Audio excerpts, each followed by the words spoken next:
Alors, bonsoir chers élèves. J'espère que vous vous portez très bien dans le confinement. Moi aussi, je me porte bien. Cette occasion nous est accordée pour que nous puissions échanger un peu sur ce que nous étions en train de faire avant que ce phénomène de maladie Covid-19 n'arrive à tout interrompre.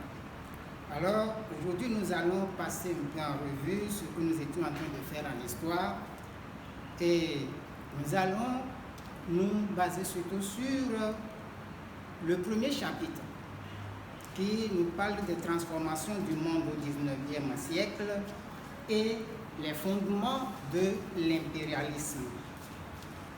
Alors, tous, nous savons très bien que avant le XIXe siècle, la production était artisanale. Tout se faisait à la main. On n'avait pas de machine. Mais subitement, au XIXe siècle, on a eu ce qu'on a qualifié de révolution industrielle. Pourquoi révolution industrielle? Révolution industrielle parce que la méthode de production a changé. La production n'est plus manuelle comme cela se faisait de façon artisanale, mais la production est devenue mécanisée. Alors, comment sommes-nous arrivés à cette mécanisation? Cette mécanisation a été possible grâce au progrès scientifique. Et ces progrès scientifiques ont été favorisés par des facteurs. Nous pouvons parler de la curiosité des scientifiques, la collaboration des scientifiques, l'organisation des salons, le prix Nobel pour encourager les chercheurs. Tout ceci a donné de la motivation aux chercheurs qui ont fait des découvertes. Alors, dans différentes sciences, à savoir en sciences physiques et en chimie, il y a eu des progrès qui ont été effectués surtout en électricité. Si nous prenons la biologie et la médecine, les progrès ont été effectués surtout par Louis Pasteur, qui a découvert le microbe qui est souvent responsable des maladies des hommes. Et pour éliminer ces maladies, il a essayé aussi de mettre au point des vaccins. Et suite à ces travaux, il était même qualifié de l'un des bienfaiteurs de l'humanité. Alors, cela va favoriser l'augmentation rapide de la population, tout simplement parce que la natalité va élever, la mortalité sera en baisse. Pourquoi? Parce qu'on dispose dorénavant des moyens pour combattre les maladies.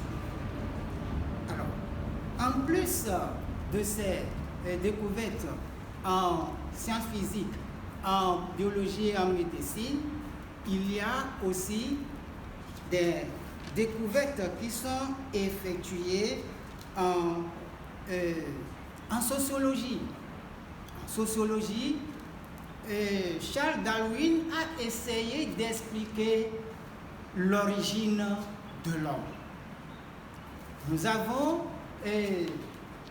comment on l'appelle, Mendel. Mendel aussi a essayé de développer ou bien d'expliquer les lois de l'hérédité. Donc, ces progrès ont été effectués en sciences. Alors, l'essentiel n'est pas seulement de faire des découvertes, mais c'est l'application scientifique des découvertes qui importent. Alors, si nous prenons les découvertes qui ont été effectuées dans les domaines précités, physique, chimie, biologie, en sociologie, en médecine, nous n'oublions pas la mathématique. Ces découvertes, dans leur application, vont servir à la mise au point des machines. Les machines seront dorénavant inventées. Les machines seront inventées et seront utilisées dans différents domaines. Alors, ces découvertes aussi vont favoriser le développement du transport. Le transport, et surtout quand nous parlons de l'application technique qui a permis la mise au point ou bien l'invention des machines, cela a été aussi favorisé par la découverte des nouvelles sources d'énergie. C'est pourquoi si nous remontons un peu pour définir ce que c'est que la révolution industrielle, nous pouvons dire que c'est l'ensemble des procédés nouveaux qui ont permis à l'Europe de se développer prodigieusement grâce à l'utilisation des nouvelles sources d'énergie. Alors, quelles étaient les nouvelles sources d'énergie dont il était question? D'abord, nous avons la rouille que nous appelons aussi par le charbon. Et cela a favorisé ce qu'on a qualifié de première révolution industrielle avec la machine à vapeur. Autre source d'énergie découverte, c'est le pétrole et l'électricité. Le pétrole et l'électricité. Ces deux nouvelles sources d'énergie ont favorisé la seconde révolution industrielle. Alors, il y aura les premières industries qui seront développées telles que l'industrie textile, l'industrie métallurgique, l'industrie d'automobile, l'industrie chimique, surtout l'industrie chimique pour la production de certains produits chimiques, des engrais, des colorants, etc. Alors, il y aura dans le domaine des transports une transformation. Les transports vont connaître aussi une transformation. Alors, nous aurons surtout dans le domaine du transport ferroviaire la locomotive qui sera mise au point par Stephenson. Alors, à partir de cette invention, on a commencé par construire de très longs chemins de fer. On a aussi, pour réduire les distances, percé des tunnels. Alors, tous ces progrès réalisés dans le domaine du transport ferroviaire vont faciliter le transport. Nous avons aussi des progrès dans le transport routier avec l'automobile. L'automobile qui a connu son développement surtout avec la pneumatique. Ensuite, nous avons le transport maritime. Le transport maritime qui s'effectuait d'abord par les clippers, c'est-à-dire les bateaux à voile. Des bateaux à voile. Et avec la mise au point de la machine à vapeur, les bateaux sont dorénavant dotés de moteurs. Alors, des clippers, on a évolué aux steamers, c'est-à-dire des bateaux à vapeur. Et ces bateaux à vapeur ont des coques plus volumineuses et puis dotés d'hélices pour accroître la vitesse, ce qui permet le transport de très lourdes marchandises à de très grandes distances. Nous avons aussi dans le domaine aéronautique des progrès qui ont été effectués, du ballon dirigeable de Montgolfier, nous sommes arrivés à l'avion moderne par Adel. Alors, tel que nous sommes en train de le dire, les progrès scientifiques, avec leur application, ont permis de mettre à la disposition de l'humanité des moyens plus faciles pour la production, des moyens plus faciles pour le transport. Et ceci va révolutionner l'économie. Alors, parlant de l'économie, il y a 3 secteurs fondamentaux. Nous avons le secteur primaire, dominé par l'agriculture, l'élevage, etc. Nous avons le secteur secondaire, où nous avons l'industrie, et le secteur tertiaire qui est, disons, le commerce et le transport. Voyez? Donc, ces 3 secteurs vont connaître des transformations au 19e siècle. Alors, parlant des transformations économiques, nous allons à l'agriculture. L'agriculture, au 19e siècle, va connaître une transformation et va présenter de nouveaux caractères. L'agriculture qui était une agriculture traditionnelle, où l'on pratiquait la jachère, on utilisait la roue, la daba, la hache, etc. pour des activités agricoles, on verra que ces outils seront remplacés par des machines. Donc, un premier caractère, c'est la mécanisation de l'agriculture. Le second caractère, c'est la scientificité de l'agriculture. L'agriculture est devenue scientifique, c'est-à-dire on utilise des intrants agricoles, tels que des engrais, des insecticides, des pesticides, etc. Alors tout ceci accroît la production qui donne le troisième caractère qui est la production massive. Et cette production massive s'observe surtout dans certaines régions. Et l'on parle d'un quatrième caractère qui est la spécialisation des régions. Donc c'est ainsi que l'agriculture s'est transformée au 19e siècle. Si nous prenons l'industrie, l'industrie aussi va connaître des transformations. Nous verrons que l'industrie aussi sera mécanisée.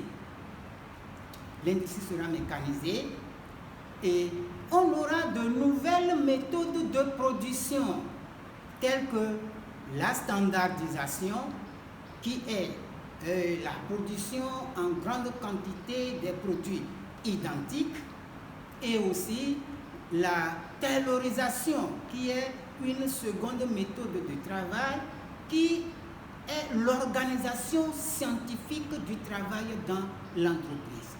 Surtout, comme exemple, on peut parler du travail à la chaîne. Tout ceci concourt à la production massive.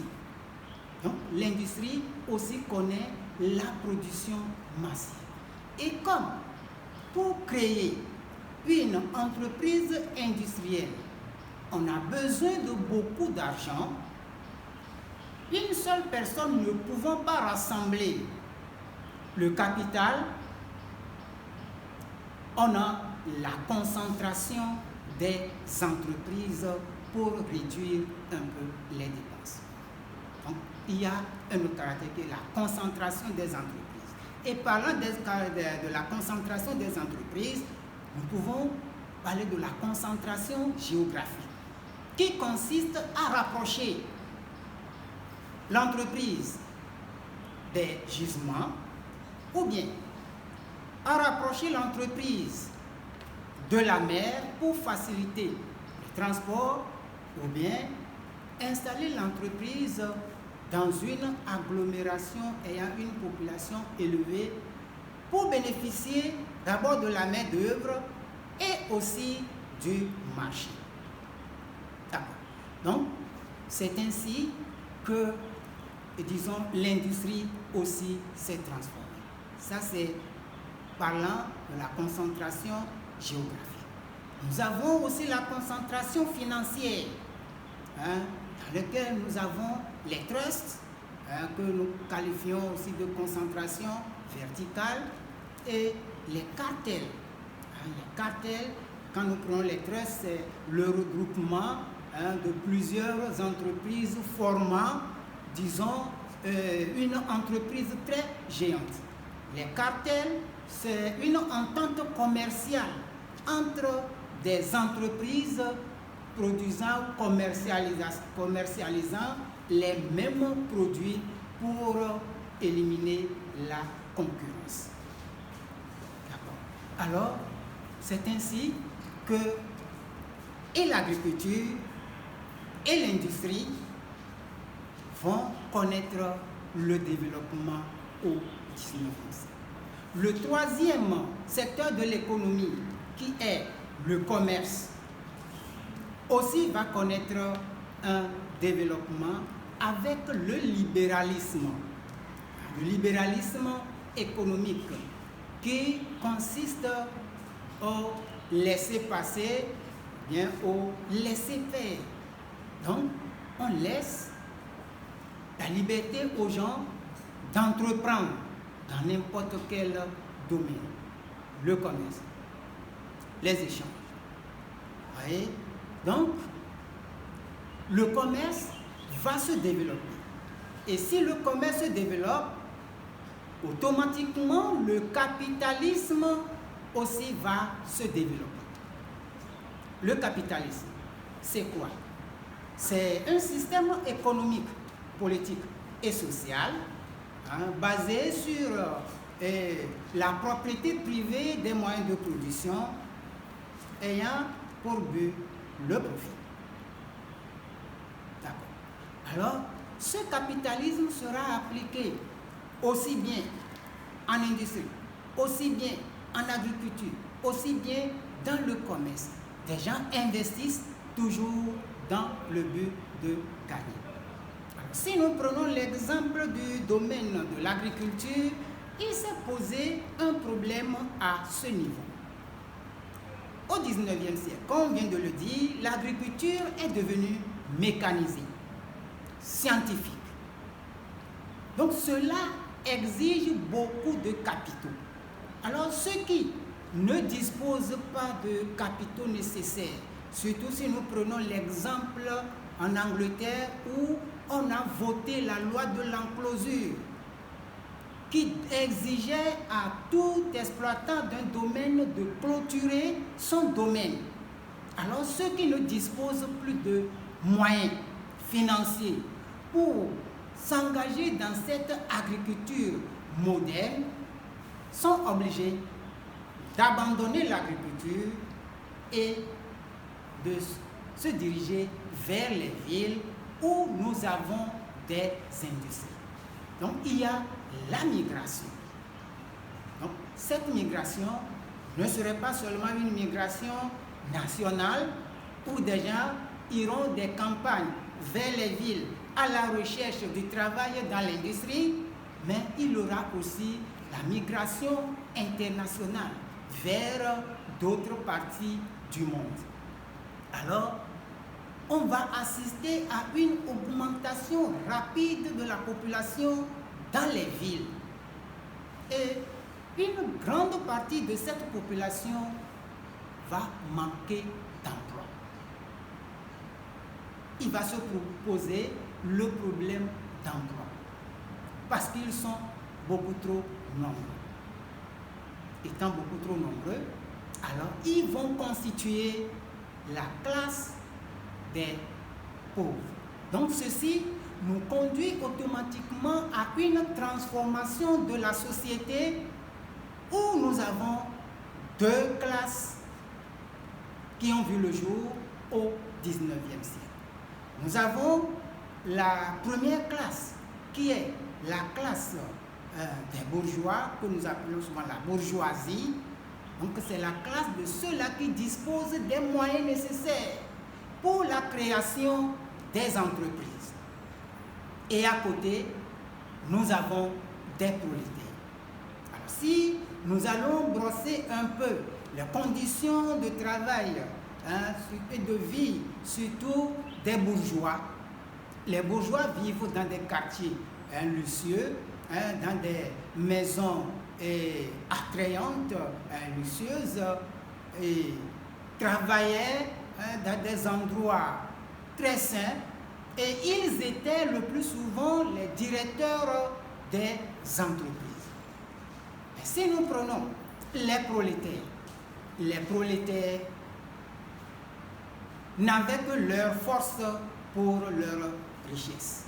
Donc c'est seule leur force qui leur permettait de travailler, de gagner le peu, surtout qu'ils étaient mal payés, et avec cela, ils vivent. Donc ils ont des conditions de vie et de travail que personne ne peut envier.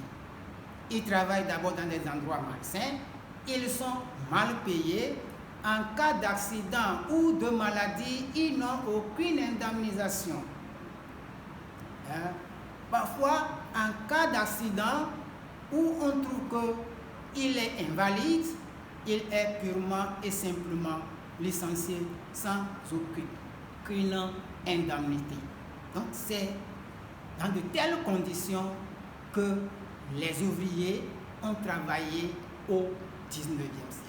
Donc vous voyez des progrès scientifiques, comment nous évoluons avec des transformations dans presque tous les domaines et aussi dans le domaine social. Alors, les ouvriers ne pouvant pas rester quoi face à leur situation, vont mener des luttes. Alors, ils avaient deux moyens de lutte.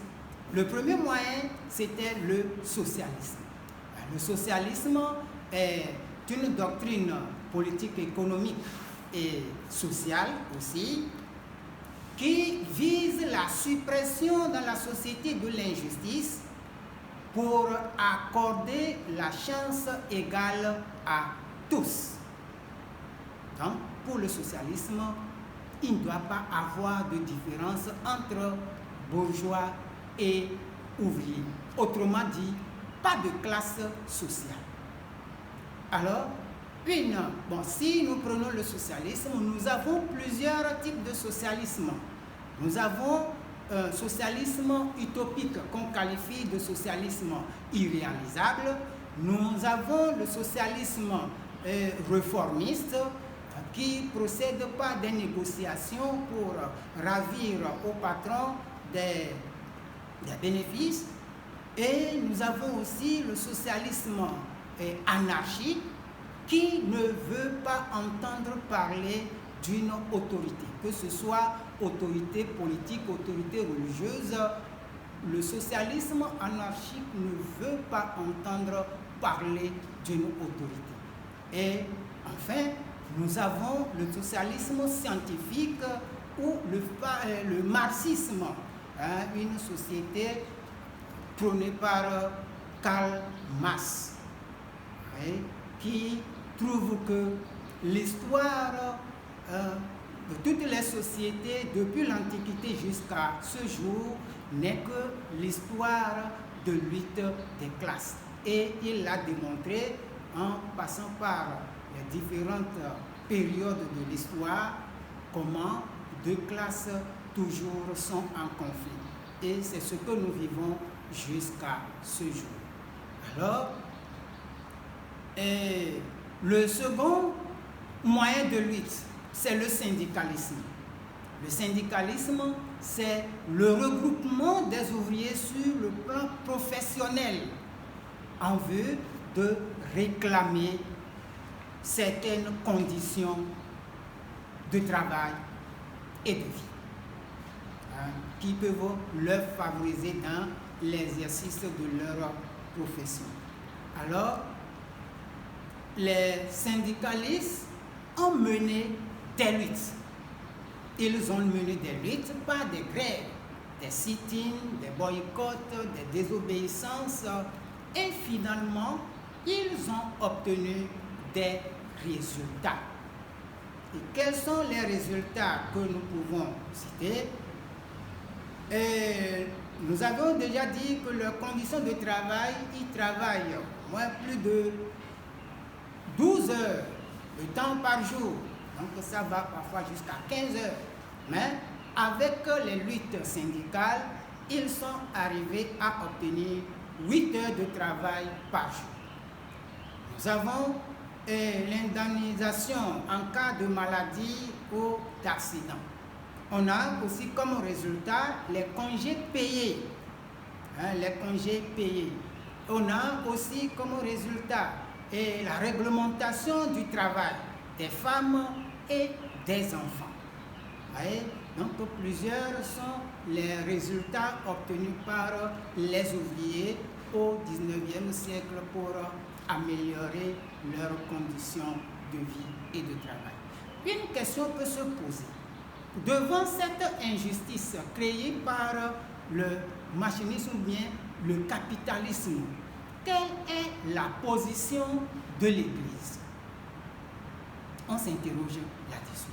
Alors, le pape Léon XIII, dans son encyclique, a essayé de faire un enseignement sur le problème en demandant aux patrons de revoir la durée de travail des ouvriers, de leur payer des salaires qui conviennent aux travaux effectués. Voyez? Donc, c'est ainsi que l'Église aussi ne s'était pas mise à l'écart au sujet du problème des ouvriers. Alors, les problèmes ont trouvé ici, il faut le dire, quelques solutions et l'amélioration des conditions a commencé. Alors l'Europe aussi se développant, d'accord, l'Europe se développant, la production étant massive, la population étant nombreuse, il faut maintenant chercher des territoires ailleurs pour le surplus de la population et pour l'écoulement des produits. Alors nous nous arrêtons ici pour cette séance qui explique, s'il faut le dire, le premier chapitre de notre programme. Alors, nous sommes à votre disposition pour toutes les questions que vous nous aurez à poser. Alors, nous vous disons merci et à une autre occasion.